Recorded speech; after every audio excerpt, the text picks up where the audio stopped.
Engineer Mohammad Ali Mirza साहब के बारे में कुछ अपडेट थी, सोचा कि वो आप तक पहुंचा दूं। पहले कुछ थोड़ा सा पस मंज़र आपको बता दूं कि इंजीनियर मोहम्मद अली मिर्ज़ा जो कि पेशे के एतबार से एक मैकेनिकल इंजीनियर हैं और यूट्यूब के ऊपर दीन की तालीम का फरीज़ा सर अंजाम देते हैं। उनकी एक छोटी सी अकेडमी भी झेलम में मौजूद थी। उन्हें 25 अगस्त 2025 को झेलम पुलिस ने maintenance of public order MPO act के सेक्शन 3 के तहत हिरासत में लिया। ये गिरफ्तारी झेलम के डिप्टी कमिश्नर के हुक्म पर हुई थी और इसकी बुनियादी वजह एक पुरानी वीडियो थी जिसमें इंजीनियर मोहम्मद अली मिर्ज़ा ने मसीहियों के बारे में उनके हवाले से नबी करीम सल्लल्लाहु अलैहि वसल्लम के बारे में कुछ ऐसे अल्फाज इस्तेमाल किए जिन्हें खवास आम ने, जो उलमा हैं, उन्होंने भी और अवाम ने भी गुस्ताखाना करार दिया। और इस पर तहरीक लब्बैक पाकिस्तान, TLP और दीगर मजहबी ग्रुपों ने शदीद उस पर एहतजाज किया और मुफ्ती डॉक्टर मोहम्मद अशरफ आसिफ जलाली ने national cyber crime investigation agency NCCIA में एक शिकायत भी दर्ज करवाई, जिसके नतीजे में इंजीनियर मोहम्मद अली मिर्ज़ा की जो कुरान और सुन्नत रिसर्च अकेडमी है जो मशीन महल्ला झेलम में वाक़ है उसको सील कर दिया गया था। ये गिरफ्तारी एक एहतियाती कदम था जो कि शुरू में बताया गया था ताकि फिरका वाराना तनाव और तशद्दुद से बचा जा सके। हम बहुत तहकीक और रिसर्च के बाद ये वीडियोस आप तक लेके आते हैं। अगर आपको हमारा कंटेंट पसंद आ रहा है तो हमारे चैनल को सब्सक्राइब कीजिए, बेल आइकन को क्लिक कीजिए ताकि आप कोई वीडियो मिस ना कीजिए।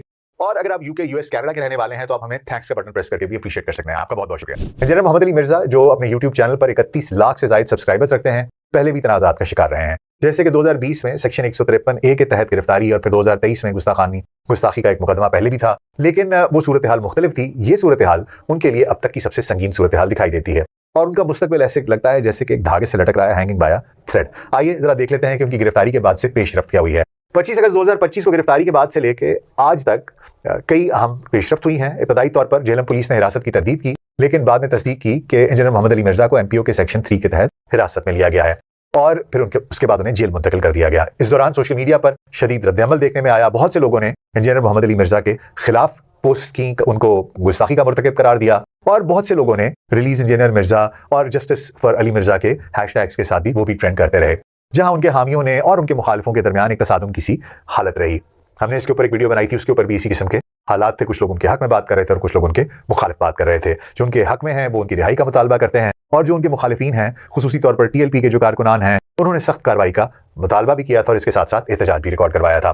इंजीनियर मोहम्मद अली मिर्ज़ा के खानदान को भी समाजी दबाव का सामना करना पड़ रहा है और उनकी अकेडमी से मीडिया सामान और फर्नीचर जब्त कर लिया गया है। इस दौरान तहरीक लब्बैक पाकिस्तान ने अपने एहतजाज को मजीद तेज किया और कहा कि अगर इंजीनियर मोहम्मद अली मिर्ज़ा के खिलाफ कानूनी कार्रवाई ना हुई तो वो बड़े पैमाने पर एहतजाज करेंगे। दूसरी तरफ इंजीनियर मोहम्मद अली मिर्ज़ा के जो हामी हैं, उन्होंने दावा किया कि ये गिरफ्तारी गलतफहमी पर मबनी है और उनके बयानात को सियाको सबाक से हटकर पेश किया गया है। अहम बात यह है कि अब तक कोई तशद्दुद आमेज वाक़या या हंगामा नहीं हुआ, जो कि एक बहुत ही मुस्बत पेशरफ्त है। ताहम मामला अब महज MPO की हिरासत से आगे बढ़ चुका है क्योंकि सेक्शन 295C के तहत एक मुकदमा दर्ज हुआ है और अदालत में पेशी भी हुई है। आइए इसकी तफसीलात आपको बताते हैं।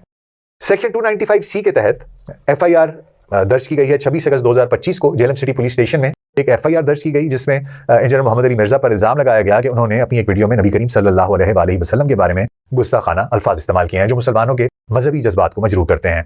शिकायत कुनिंदा का नाम उमैर है जो एक आम शहरी है। ये FIR पाकिस्तान पीनल कोड के सेक्शन 295C के तहत दर्ज की गई है जिसमें गुस्ताखी की सजा मौत है। इसके अलावा ये मुकदमा पाकिस्तान इलेक्ट्रॉनिक क्राइम एक्ट, जिसे कि PICA कहा जाता है, 2016 के सेक्शन 11 के तहत भी दर्ज किया गया है जो मजहबी नफरत फैलाने के मुतालिक है। 7 सितंबर 2025 को मजीद 2 चार्जेस शामिल किए गए जिनमें कुरान की आयात की मुबैना गलत तशरीह का इल्जाम था। अब ये मुकदमा पहले से मौजूद इल्जामात को मजीद संगीन करता है। ये पहला मौका नहीं है कि इंजीनियर मोहम्मद अली मिर्ज़ा पर सेक्शन 295C का मुकदमा दर्ज हुआ हो। 2023 में भी उन पर इसी किस्म के इल्जामात आयद किए गए थे, जहां उन पर नबी करीम सल्लल्लाहु अलैहि वसल्लम और दीगर मुक़द्दस शख्सियात के बारे में गुस्ताखाना बयानात देने और अहमदी कम्युनिटी के गैर मुस्लिम स्टेटस को कम करने का इल्जाम लगाया गया था। अब तक इस मुकदमे की तफ्तीश जारी है और ये इंजीनियर मोहम्मद अली मिर्ज़ा के लिए एक इंतहाई खतरनाक सूरत हाल है क्योंकि सेक्शन 295C के मुकदमात पाकिस्तान में न सिर्फ कानूनी बल्कि समाजी तौर पर भी बहुत हसास होते हैं।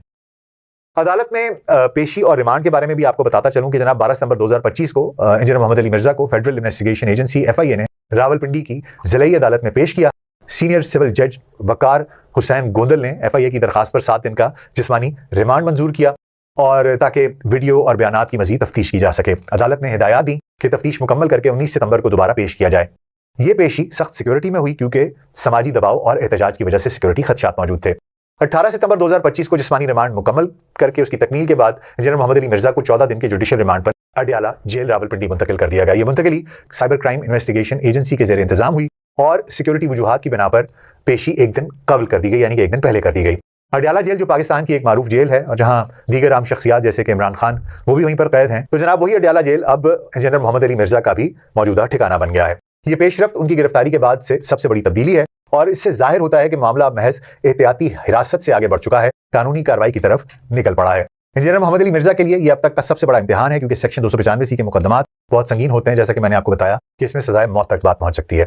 अब आगे बात कर लेते हैं कि पाकिस्तान के अहम जो इस्लामी स्कॉलर्स हैं उनके बयानात क्या हैं। पाकिस्तान में मुख्तलिफ फिरकों, बरेलवी, देवबंदी, शिया, अहले हदीस, इन सब के स्कॉलर्स हैं, और मैं कोशिश करूंगा कि जो अहम शख्सियात हैं उनके बारे में बात कर ली जाए। अगर बरेलवी फिरके की बात की जाए तो मुफ्ती डॉक्टर मोहम्मद अशरफ जलाली, जो कि तहरीक लब्बैक पाकिस्तान से वाबस्ता हैं, उन्होंने शिकायत दर्ज करवाई है और फतवा जारी किया है कि इंजीनियर मोहम्मद अली मिर्जा के बयानात गुस्ताखाना है, और उन्होंने कादियानियों के गैर मुस्लिम स्टेटस को भी कमजोर करने की कोशिश की है। ये इस्लामी अकायद और पाकिस्तानी कवानीन की खिलाफ वर्जी है और सख्त कार्रवाई की जरूरत है। देवबंद फिरके की बात की जाए तो मुफ्ती तारिक मसूद एक बहुत ही मशहूर आलिम दीन है, जो कि टेलीविजन पर भी आते हैं। इनके लिए ये है कि ये पहले इनके ऊपर भी इस तरह के इल्जामात लग चुके हैं, तो उन्होंने इंजीनियर मोहम्मद अली मिर्जा की हिमायत में एक वीडियो बयान दिया था और उन्होंने कहा था कि ये रेफरेंस में बात की जा रही थी और आपने कुफर को स्टेट किया है समझाने के लिए, और इस तरह का उन्हें बयान दिया था कि जो जरा सॉफ्ट वाला कि वो इनके हक में नहीं थे और बहुत से और इल्जामात इन पर लगा रहे थे, लेकिन इस इल्जाम के ऊपर उन्होंने शायद इनका दिफा करने की कोशिश की और ने कहा कि इल्जामात शायद गलतफहमी पर मबनी है, और इंजीनियर मोहम्मद अली मिर्जा ने ऐसा शायद चाहा नहीं था, वो बताने के लिए उन्होंने कुफर को कोट किया था, और ये शायद उनके ऊपर वो कहते हैं कि उनको शायद इसमें लेवरेज मिल सकती है, और ये उनका जो बयान है जो इंजीनियर मोहम्मद अली मिर्जा के हामी हैं उनमें बहुत मकबूल हुआ। इसके अलावा मुफ्ती तकी उस्मानी हैं, उनका इस केस पर कोई बराह रास्त बयान नहीं आया, लेकिन माजी में वो बहुत ही सख्त मौक़िफ़ रखते रहे हैं गुस्ताखी के मामलात में, और उनकी जो खामोशी है वो बहुत ही मानी खेज हो सकती है। इसके अलावा अगर शिया उलमा की बात करें तो राजा नासिर अब्बास जाफरी साहब, जो मजलिस वहदतुल मुस्लिमीन के उसके भी रुकन हैं, उन्होंने ये कहा है कि गुस्ताखी का इल्ज़ाम बहुत संगीन है, लेकिन इसकी तफ्तीश होनी चाहिए, फैसला अदालत पर छोड़ना चाहिए, ना कि जज्बात पर। जो अहले तशय्युअ के ग्रुप्स हैं उन्होंने अमूमी तौर पर गुस्ताखी के खिलाफ इत्तेहाद का इजहार किया है, और जो अल्लामा राजा नासिर अब्बास जाफरी साहब का बयान है उसी के साथ ज़्यादातर लोग जा रहे हैं। इसी तरह अगर अहले हदीस फिरके की बात की जाए तो मौलाना अजीमुद्दीन, वो उनका कोई ऐसा बराह रास्त बयान नहीं आया, लेकिन जो उनका गुज़िश्ता मौक़िफ़ रहे हैं वो यही है कि जी आप कानून को अपना रास्ता बनाने दें और आप बीच में मदाखलत मत करें। इसी तरह मौलाना तारिक जमील, मारूफ मुबल्लिग़ हैं, उन्होंने भी एक उमूमी सा बयान दिया है कि ये मामला हसास है और हमें अदालत पर भरोसा करना चाहिए, दीन की खिदमत में गलती हो सकती है, शायद गुस्ताखी की जगह ना बनती हो। उनका ये बयान भी बहुत ही गैर जानिबदाराना है। इसी तरह इसके अलावा एक अदाकार हैं हमजा अली अब्बासी, उन्होंने भी सोशल मीडिया पर कहा कि इंजीनियर मोहम्मद अली मिर्जा ने इस्लाम की खिदमत की है। उन्होंने भी यही कहा कि मैं इत्तफाक नहीं करता, मैं बहुत से मामलों में इख्तलाफ करता हूँ, लेकिन इसमें एहतियात बरतनी चाहिए। अब ये जो बयानात हैं ये मुख्तलिफ फिरकों की नुमाइंदगी करते हैं। कुछ स्कॉलर्स हैं जैसे मुफ्ती अशरफ जलाली हैं, इसके अलावा वो कहते हैं कि जनाब सख्त कार्रवाई करनी चाहिए। कुछ मुफ्ती तारिक मसूद जैसे हैं वो कहते हैं कि नरम रवैया रखना चाहिए, जबकि कुछ कहते हैं कि हम कुछ नहीं कहेंगे, जो कानून अपना रास्ता लेता है उसी में मामलात को चलना चाहिए। आखिर में जनाब सिर्फ इतना कहूँगा कि ये मामला इंतहाई हसास है, क्योंकि ये ना सिर्फ कानूनी है बल्कि मजहबी और समाजी जज्बात से जुड़ा है। इंजीनियर मोहम्मद अली मिर्जा वो यूट्यूब के ऊपर बहुत मकबूल हैं, और वो कहते हैं कि जनाब मेरा जो बयान था, बल्कि उन्होंने खुद भी एक वजाहती वीडियो दी और उन्होंने कहा कि जनाब मैंने तो इस तरह का कोई इरादा नहीं रखता था, और मैंने तो इस तरीके से कहा था, लेकिन जो जुबान उन्होंने इस्तेमाल की और जो अल्फाज उन्होंने कहे बयान किए वो यकीनी तौर पर ऐसे थे कि जिसने बहुत से लोगों के जज्बात को मजरूह किया। और यही वजह है कि कोई भी शख्स जो कि उनके बारे में ये खबर दे रहा है वो उन अल्फाज के बारे में सोच भी नहीं सकता, उनको कहना तो दरकिनार। इसी वजह से ये मामला इतना संगीन हुआ है और उनके ऊपर सेक्शन 295C के तहत मुकदमा दर्ज किया गया है और तफ्तीश हो रही है, और ये मामला अब आगे चलेगा। मामला कुछ यूँ है कि ये जो 295C का मुकदमा होता है ये बहुत देर तक चलता है, तवील चलता है, इसलिए मुझे ये लगता है कि इंजीनियर मोहम्मद अली मिर्जा काफ़ी देर के लिए शायद अडयाला जेल में मेहमान रहें जब तक कि ये केस पूरा ख़त्म नहीं होता।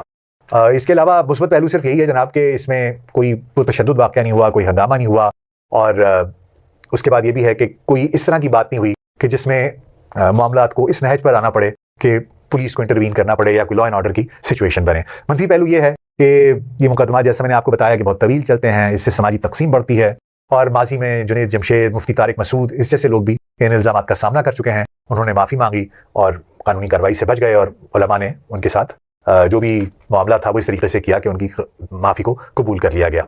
अब अदालत पर भरोसा करना मेरा ख्याल में सबसे बेहतरीन मामला है। हम सबको ये मामला अदालत के ऊपर छोड़ना चाहिए कि क्या मामला होता है क्या नहीं होता।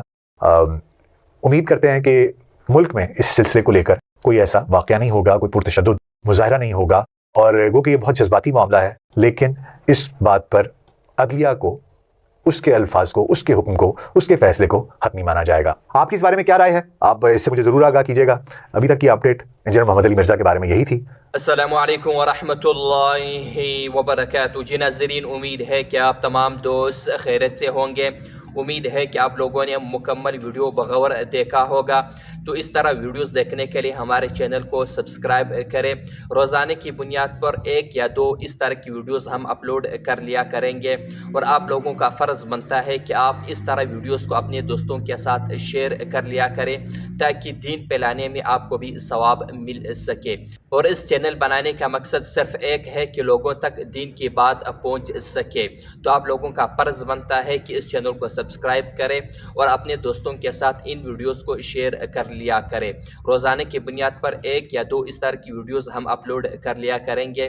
तो आप इतना वक्त निकाल लिया करो और इन वीडियोस को देख लिया करो। ये दीन की बात होती है, कोई अपनी ज़ाती मफाद के लिए हम इस तरह वीडियोस शेयर नहीं करते हैं। सिर्फ इसका मकसद क्या है? दीन फैलाना। तो आप लोग भी इस दीन फैलाने में शरीक हो सकते हैं। इस वीडियो को वॉच कर लिया करो और अपने दोस्तों के साथ शेयर कर लिया करो ताकि आप लोग भी दीन फैलाने में हिस्सा ले सके। तो ये थी आज की वीडियो। उम्मीद है कि आप लोगों को पसंद आई होगी।